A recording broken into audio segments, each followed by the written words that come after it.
내가 우리 엄마 죽이려고 한다고요!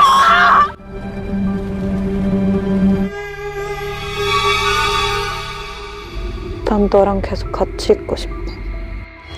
그때 넌 달랐어.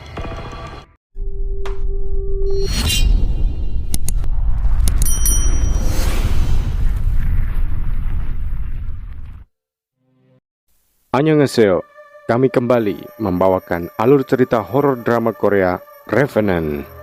Bersiaplah mengikuti sensasi ketegangan yang memuncak dan penuh kejutan dari dunia gaib dan hantu-hantu.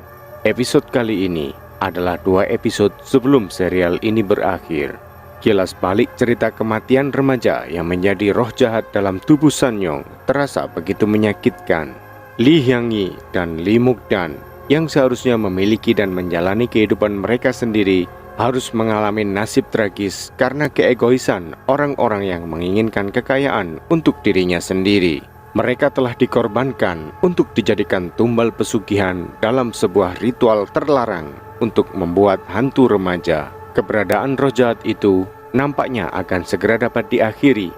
Akan tetapi, dendam roh jahat itu juga harus dipuaskan dengan merenggut nyawa seseorang sebelum ia benar-benar pergi.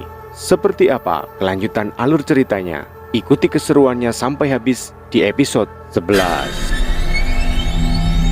Setelah akhirnya meyakini bahwa nenek Haesang adalah orang yang harus bertanggung jawab atas kematian Woo-jin putranya, Ji-won kemudian berniat membantu Haesang untuk melancarkan rencananya demi menghentikan jatuhnya korban roh jahat berikutnya.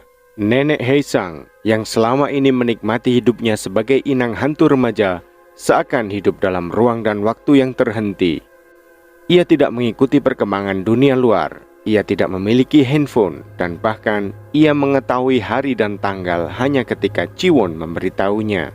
Oleh karena itu, Ji-won mengubah tanggal kalender menjadi 27 Februari, padahal sebenarnya tanggal 28 Februari yang merupakan hari aman, di mana tidak ada roh yang dapat bergentayangan. Sanyong berpura-pura seperti sedang kerasukan dan menemui nenek Haesang. Selama percakapan, nenek itu memanggilnya dengan nama Hyang-gi.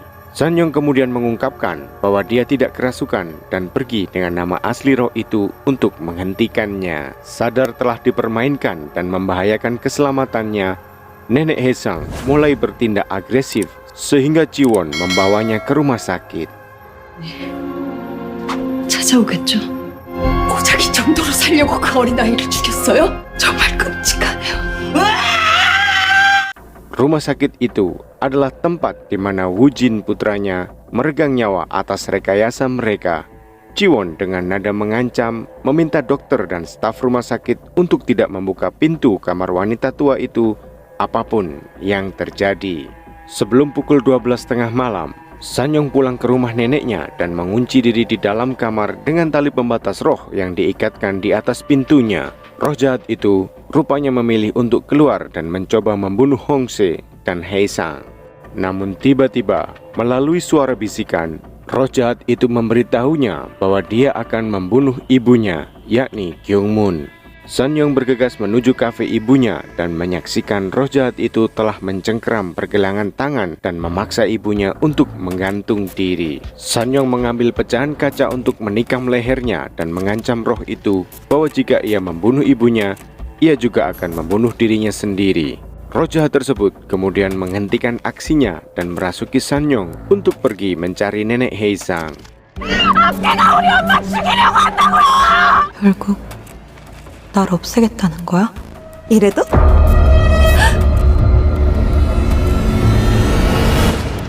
Sementara itu, Hongse menemukan semua detail mengenai Lee Hyang-gi dari sekolah menengah Changjinri.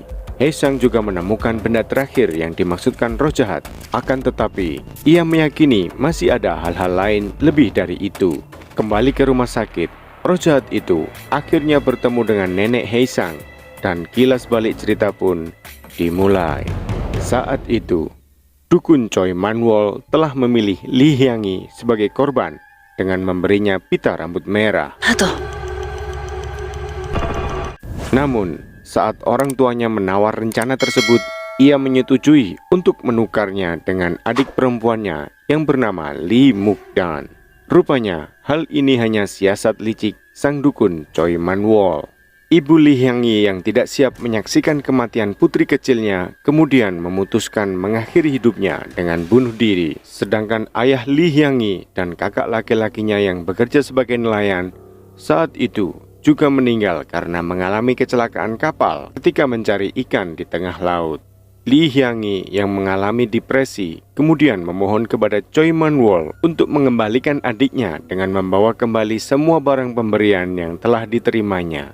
Ketika Lee Hyang-yi bertemu dengan Mukdan dalam keadaan sekarat, Man-wol dengan cepat menikam dan membunuh Mukdan. Hal tersebut dilakukan tepat di depan mata Hyang-yi dengan tujuan membuat Hyang-yi sangat marah dan sekaligus putus asa. Choi Man-wol kemudian menyekap Hyang-yi dan membuatnya kelaparan selama beberapa hari karena sesuai ketentuan di awal bahwa hanya dia sebagai anak kedua yang akan dapat dijadikan sebagai hantu remaja dan kelak ia akan menjadi roh yang sangat jahat dan menyimpan dendam kesumat untuk menuntut balas kepada siapa saja yang dibencinya. 목단아 가자. 화가 나고 무섭지. Sementara itu, Hong Se dan Hye Sang mengunjungi bagian rumah ayahnya untuk mencari mayat Lee Hyang-yi. Mereka pergi ke bagian terlarang di belakang taman dan menemukan sebuah jalan rahasia. Mereka membongkar dan menggali sebuah tempat mencurigakan hingga mereka benar-benar menemukan tulang belulang kerangka tubuh Lee Hyang-yi.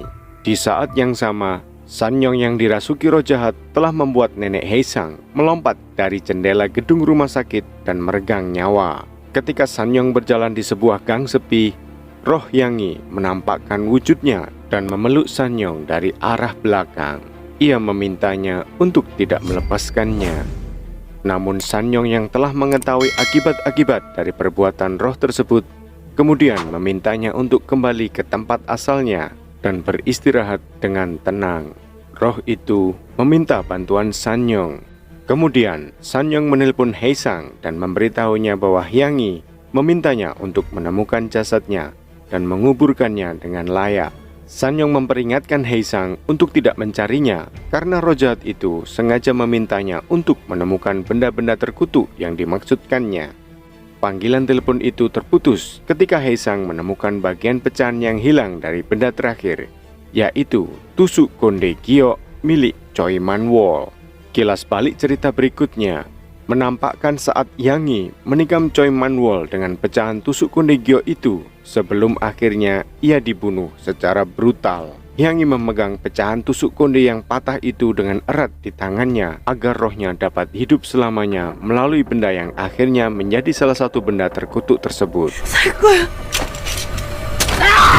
Sebagai adegan penutup, Sanyong yang jelas sedang dirasuki nampak tersenyum sinis pada bayangan dirinya sendiri. Sampai di sini, cerita akan berlanjut ke episode berikutnya. Dukung channel ini agar dapat terus berkembang dengan melakukan hal-hal berikut ini. Kamsahamnida. Annyeong.